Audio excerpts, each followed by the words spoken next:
You haven't seen these people for a while. They are searching their souls for how to ask you questions about your life. And this is the most obvious thing in your life is that you're applying to medical school and going through all the motions of taking the MCAT and trying to get yourself ready to go. So of course they're going to ask you about it because that's what they know about. That's what they talk about when you're not there.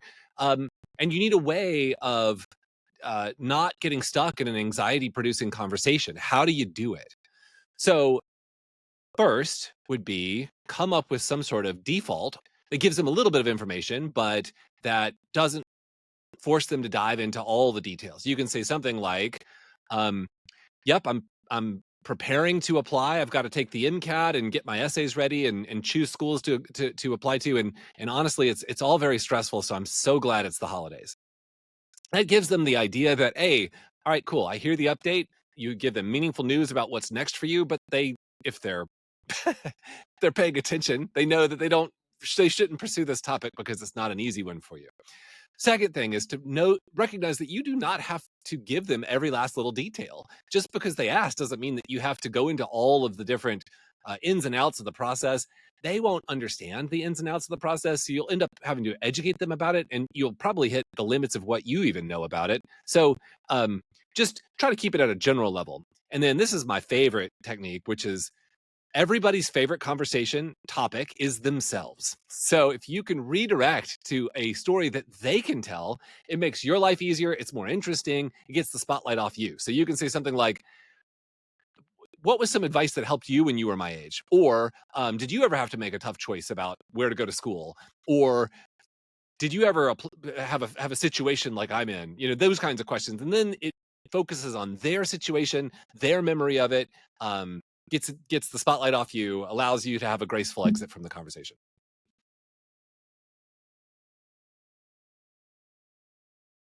How to use the time off is going to vary based on you and where you're at. So I think the first step is to figure out, where are you?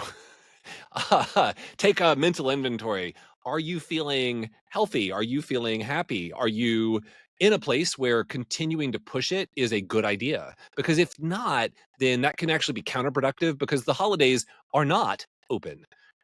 Typically, there are things that are expected of you, things that you might want to participate in. So it's not some giant block of free time where the only option is productivity. There are legitimate options for how to spend it, and it starts by you checking in with yourself.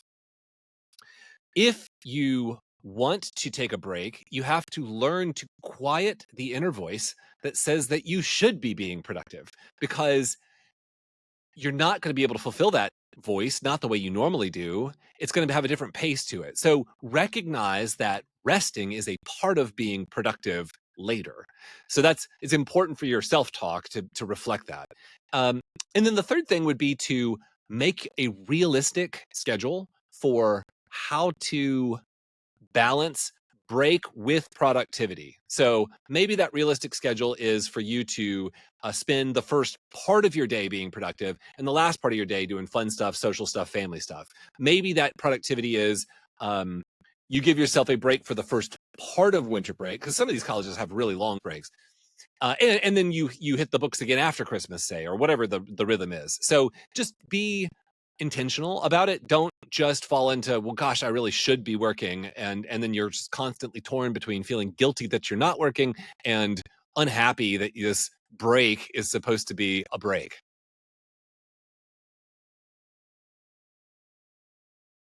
Okay, so let's say that you've submitted your applications to medical school this past year and you don't know yet where you're going. Well, join the club because that is actually normal for everybody applying to med school. First off, it's normal not to get in. 60% of people don't get into MD school, at least. Of those who get in, the vast majority get into one med school. So if you apply to 30 schools, that's 29 rejections. Most of those acceptances, yes, they start in October, but most of them come in the new year. So if you apply in 2025, the likely chance, if you're one of the lucky ones to get in, is that you will first be accepted in 2026. So that's very normal. You need a way of describing that situation to family and friends. They may not know how competitive it is. They may not know how crazy it all is. And you need to say something along the lines of, it's too early to know yet where I'm gonna go and what exactly is gonna happen this cycle, and so I remain optimistic, but I have a plan in case it doesn't go as well as I've hoped.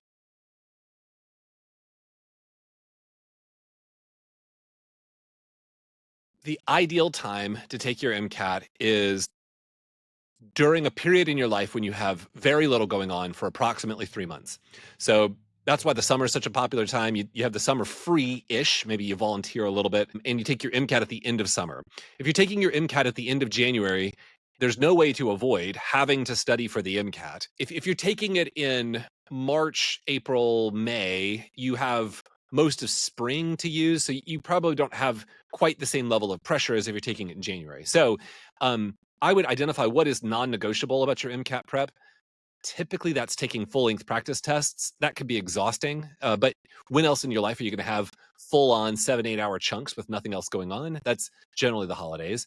Um, so identify what's non-negotiable, communicate to your friends and family about it. Say, "Hey, I'm gonna try to balance, this holiday break with some significant MCAT prep. Here's my proposed schedule for that. Does that align with what our family obligations are?" So you need to have a minimum level of, if everything else impedes your progress, at least you're going to do this. And I would make that this be the stuff that is, um, not the it'd be nice if, but the stuff where it's really important that you stay on schedule.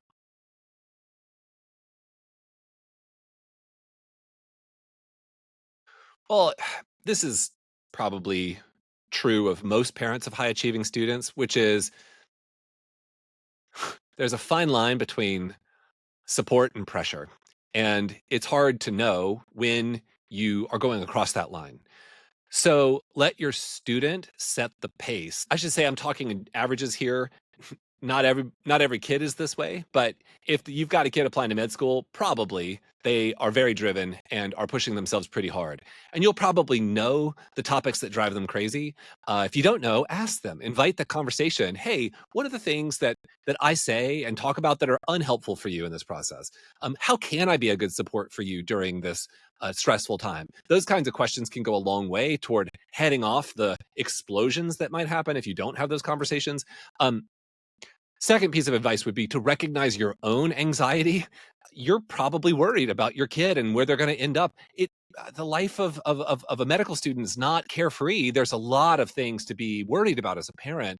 So I understand why you would have recognizable anxieties, but make sure that your anxieties, you're not just pushing them onto your kid because then they have to deal with their own and yours, and that's not fair.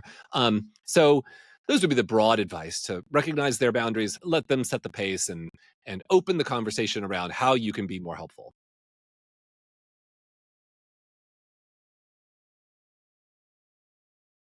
The holiday break can be a great time to get in some shadowing hours because doctors generally have to work over the holidays and you don't have anything else going on for large swaths of time. So if there is a place where you can shadow for a 4 hour shift or an 8 hour shift, that's the kind of thing that can be hard to work into your regular life. And med schools don't really care how and when you do your shadowing. It's not like service where they want to see consistent service over say a 2 year long period. Shadowing can be done in short bursts and is ideal for fitting into weeks in which are otherwise dead for you. So it does require finding somebody who will let you shadow, and that is its own challenge. But cramming in some shadowing over the break can be a high yield strategy for doing something that is otherwise difficult to do when in the middle of your otherwise busy life.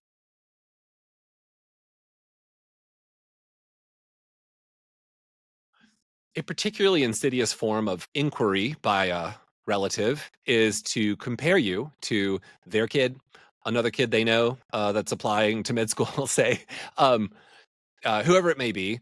And that can be a particularly hard thing for pre meds. There was a Reddit post I read that said something like, comparison is the thief of joy. I thought that was really well said. Um, Pre meds are not usually ones that show weakness much or tell all of their application red flags to a stranger. So if somebody that you know did a good job and got in somewhere, well, you just don't know how their story maps onto your story. So you need to be prepared for these kinds of questions that involve comparing you to their person in their orbit that was also a pre-med. Um, One of the things that helps some of the students I've worked with is to realize that anecdotes aren't data. Just because it worked for them doesn't mean it maps onto you in any way, shape, or form. Um, and it can be helpful to reframe this idea of comparison into inspiration. It's like, oh, great, they got into med school. Well, hey, that's probably going to be me someday. So, if there's a way for you to think that's not me now, but it will be me in the future, you can turn those comparisons into something more helpful and productive.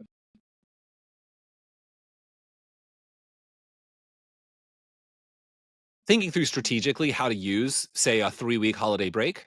So, the most helpful part about a holiday break is you're out of the hubbub of your daily routine, which means you'll get a really clear look at whether you're leading the life you want to lead. And I don't mean you should be rethinking all of your life choices, but it's really hard if you're in the thick of things to think about strategically how you want to change things uh, for, say, next semester or the next time you do XYZ activity. That's really well done when you have a little bit of time to take a break and reflect. So I encourage you to take the holidays to reflect a little. Think about, what are you most proud of from this past semester? What went well in your life? What was new? Then think about, all right, what am I dissatisfied with? Ideally, this is a list of about the top 3 things for each. The actual length will vary based on you and your situation. And then if you identify the places where you're dissatisfied, start to think about, okay, realistically, what can I do to change those things when school resumes or when I go back to my routine that I'm currently taking a break from? And then think, how can I get started on this over the holidays? So the holidays can actually be a great time to build longer term habits. Let's say you've stopped exercising because life got stressful. You just came out of finals. You probably weren't even sleeping right. There's a lot of things that you can start to fade on in December. Well, maybe part of your productive time during the holiday is that you're going to work out every single day, or you're going to make sure you start going to bed early, or you're going to maybe you want to journal more, start a writing habit. That's supremely useful if you've got application season coming up. Those would be the kinds of things that you can build momentum on during the holiday. It doesn't mean that that momentum directly translates when you get back to your daily life, but that can be so helpful to re-enter academic life with a head of steam, knowing, hey, I really did a good job of starting this when I had the free time.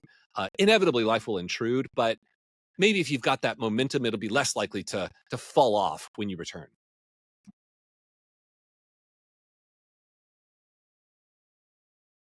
If you're applying to medical school this coming year, so in 2026, in the case where we are sitting right here in November 2025, you should know that the application can be submitted by early May if it's a DO school, late May if it's an MD school, and you should try to submit as early as humanly possible. So to do that means you've got to accomplish certain projects along the way. It's not just your personal statement.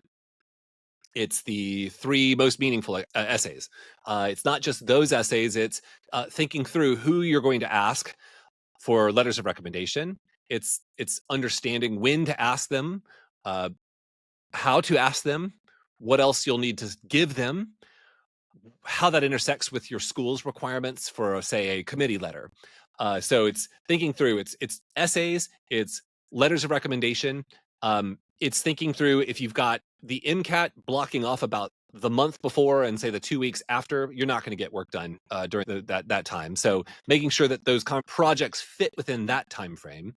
You'll need to think through when you're going to take the situational judgment tests. Most candidates we work with take both Casper and Preview. You'll need to schedule those sometime in the Mayish, June-ish timeframe. You'll need to start to figure out which schools to apply to. So starting that research over the holidays can be helpful, but it might be hard to know without, I don't know, some advice, say, about where you're a competitive candidate or without a final MCAT score. But you can still start the process of looking into the different schools that are open to candidates from your state or from your school or wherever whatever the circumstances are for your application. And then if you can be really on it, you can start thinking through, okay, what do the secondary essays look like? How am I? When I'm going to block out time in my life to start writing those? Which means you'll have to put a deadline on when you're going to put it. You're going to submit your primary application. So not just submit to the application service, but ideally you should be done with your primary before you can it, so that you can start working on secondaries even before they come out. When they generally come out late June. If it's MD schools, that's when they start releasing. So just putting all this into a calendar can be helpful. Thinking of it like first this, then this, then this, personal statement before letters of recommendation, because letter of recommendation writers are going to ask for the personal statement. So start there, then go to letters of recommendation, then maybe the other primary essays. So sequence it out, including exams, other life events, so that you can say, all right, realistically, I've got this bracket of time in which to knock out a personal statement. I've got this bracket of time in which to knock out secondary essays, etc. So really mapping that out can be a helpful holiday experience. I might suggest a wall calendar. The one I love is my month at a time wall calendar, which is not quite appropriate here. You can actually get a year at a time wall calendar, hang it on the wall, and you can color code it. You can write like ideal dates, drop dead dates, those kinds of things. So putting it all in one place is a great way to get organized over the holidays.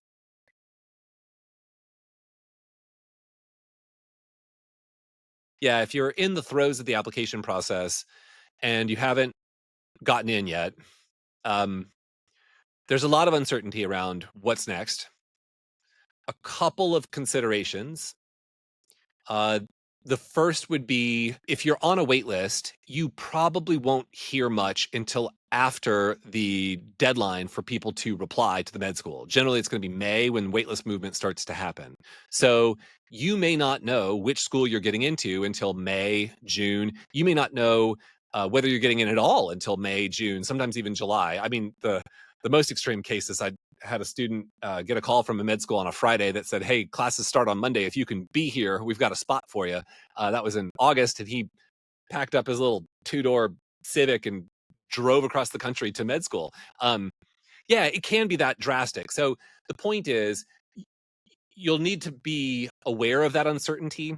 And because of that uncertainty, you'll need to generate a plan for reapplying before you fully hear back. So if you, let's say you are in the middle of gap year number one, with the plan being you want to start med school in the summer, well, if you don't make a plan for reapplying in May, then you're effectively making yourself have 2 additional gap years because you won't be on the ball enough to reapply this next cycle.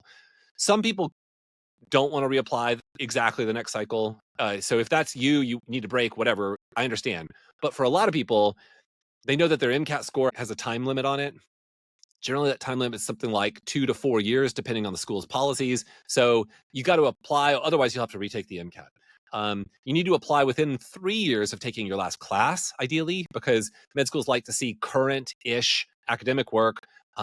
So that's why getting back in the seat to reapply sooner rather than later can be helpful with some of these bigger application hurdles. So the time to do that is if you don't have an acceptance by the end of February, it's time to figure out what you're doing to reapply. And when you reapply, you need to ask hard questions. Why do we think you didn't get success when you first applied? I might suggest you sit down with an experienced advisor to ask that question, because you want somebody who doesn't love you. You want somebody who can see you clearly, ideally. And that's not usually yourself, and that's not usually your parents or people in your orbit. So does that mean you should retake the MCAT? Does that mean you need to apply to different schools? Does that mean you need to apply DO? Does that mean you need to look at international schools? I don't know the answer for that for you, but you don't just want to go in with the same plan if it didn't work the first time. That seems a little silly. So accepting those difficult truths, making a plan for what if, hold off for now because we don't know enough yet, but start that process in February. I think that's still enough time for you to re-engineer a new application.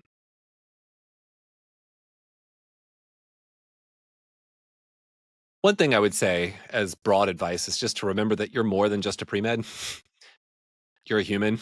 And the way that I've always managed this in my life, because there's just too many things for me to do in a day, always to keep my students happy, keep my the different people that work with me happy and productive, and to be a dad and a husband and a friend. And so the way that I've helped make sure that first things are first is I identify the roles that I play that matter most to me. So one of the roles that you play is probably son or daughter, brother, sister, and the holidays are a great time to make sure that you are honoring those people that matter to you, those roles that matter to you, uh, remembering who you are outside of just this professional path, which is a big part of you and your journey. And especially right now, it's a big part of who you are. But there's more to life than just achieving this goal. And it's helpful during the holidays to enjoy the necessary but important time that you get to spend with the people you love and who love you very much.